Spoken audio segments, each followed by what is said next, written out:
If you feel like you can't focus anymore, it's not your fault. Your brain has been trained to get distracted. You sit to study, and within minutes, you check your phone. Not because you're lazy, but because your brain is used to constant stimulation.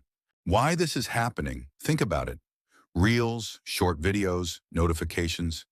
Every few seconds, something new. Your brain gets used to fast dopamine, fast information, zero effort. Now when you sit to study, which is slow, boring, and requires effort, your brain resists it.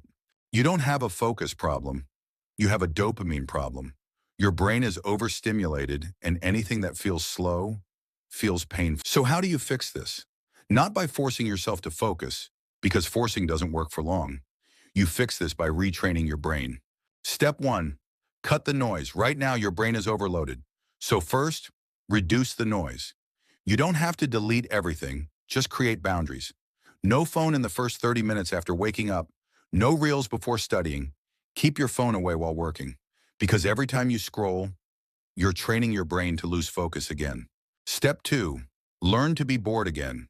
This is the step most people skip, and this is the most important one. You need to get comfortable with doing nothing.